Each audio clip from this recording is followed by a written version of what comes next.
جو پورے طور پر اسلام میں داخل نہیں ہوتے ان کے لیے فرمایا ولا تتبعوا خطوات الشیطان، تم شیطان کی پیروی مت کرو۔ مطلب یہ ہے کہ اگر تم پورے طریقے سے اسلام پر عمل پیرا نہیں ہوتے تو جو تم اسلام سے ہٹ کے کر رہے ہو، مسلمان ہونے کے باوجود بھی تم شیطان کے پیروکار بن رہے ہو۔ ضروری نہیں ہے کہ شیطان کے پیروکار وہی ہوں جو کلمہ نہ پڑھیں۔ اس سے پتہ چلتا ہے کہ بعض کلمہ پڑھنے والے بھی شیطان کے پیروکار ہو سکتے ہیں۔ جی جی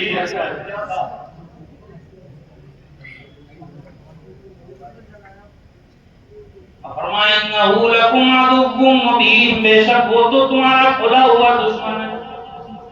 جی وہ شیطان کے جس نے تمہارے باپ کو جنت سے نکلوایا ہے وہ تمہارے ساتھ ریاض نہیں کرے گا، تمہارے ہر قدم پر نظر رکھے گا۔ وہ چاہے گا کہ تمہارے ہر قدم کو جنت کی بجائے دوزخ کی طرف کھینچ کے لے کے جائے۔ یہ تمہاری ذمہ داری ہے کہ تم پورے اسلام میں داخل ہو جاؤ، اور جب تم پورے اسلام میں داخل ہو جاؤ گے تو پھر شیطان تمہارے قریب بھی نہیں بیٹھے گا، پھر وہ تمہیں بہکا نہیں سکے گا۔ صحیح سے اب یہ پورے اسلام میں داخل ہونے کا مطلب کیا ہے؟ اسے سمجھانے کی ضرورت نہیں پڑے گی، آپ کو بھی سمجھ گئے ہوں گے۔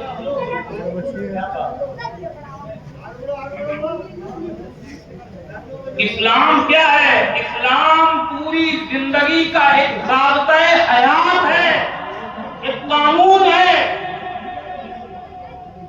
دو چار چھ چیزوں کو قبول کر لینا اس کا نام اسلام نہیں ہے صرف، بلکہ زندگی میں جو کچھ بھی تمہاری زندگی میں جو بھی معاملات جو بھی حالات آتے ہیں، ہر حال کے اندر تمہیں اس دائرۂ اسلام کے اندر رہ کر کے اپنی زندگی گزارنا ہے۔ یہی وہ دائرہ ہے جس کو اسلام کہا جاتا ہے۔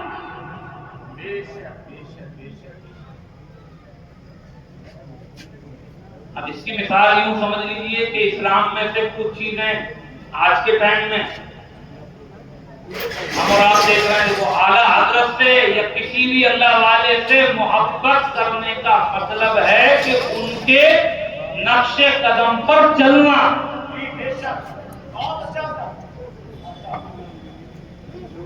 ان کے نقش قدم پر چلنا، صرف نعرہ لگا لینے کا نام مسلک اعلیٰ حضرت نہیں ہے۔ اگر صرف کلمہ پڑھ لینے سے کوئی پورا مسلمان نہیں ہو سکتا تو میں چیلنج کے ساتھ کہتا ہوں کہ صرف مسلک اعلیٰ حضرت زندہ باد کا نعرہ لگا لینے سے کوئی ضروری نہیں ہے کہ وہ مسلک اعلیٰ حضرت کا وفادار اور شیدائی بن جائے۔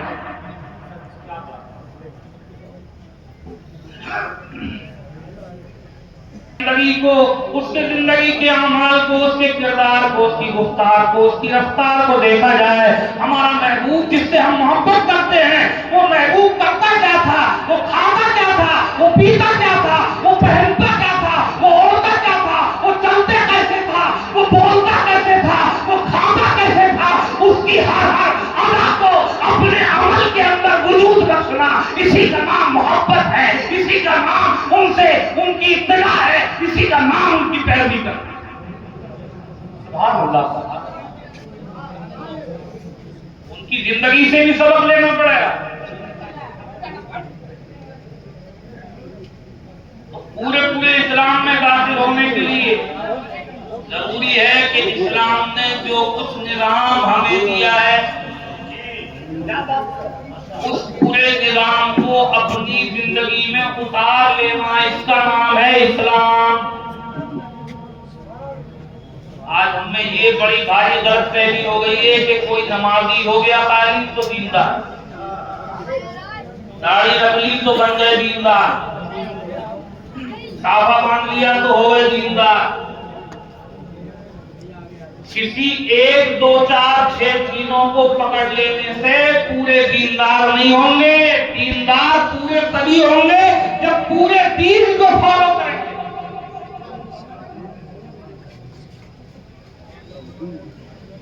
صحابہ اکرام نے ایسا نہیں کیا تھا کہ صرف دو چار باتوں پہ عمل کیا اور حضور کی باقی چیزوں کو چھوڑ دیا. اسلام کے اندر آج کل ہم دینداری سمجھتے ہیں، نماز، روزہ، حج و زکات، ان چیزوں کو تو سمجھتے ہیں دین.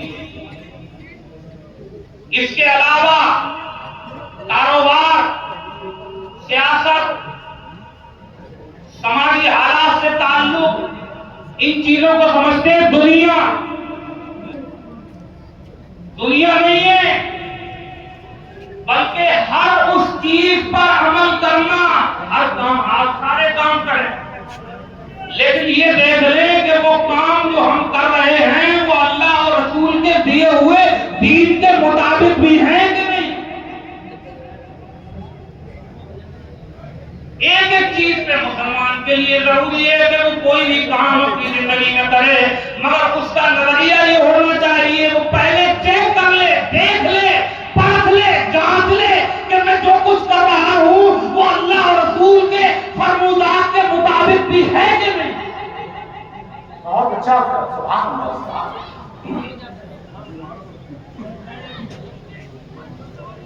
کسی نے نماز پڑھ لی تو دیندار کہلائے، باقی لین دین کے معاملے میں، امانت کے معاملے میں، کاروبار کے معاملے میں، پڑوسی کے معاملے میں، رشتہ داروں کے معاملے میں، تعلقات یا دوستوں کے معاملے میں، سب میں گڑبڑ، مگر ہے دیندار.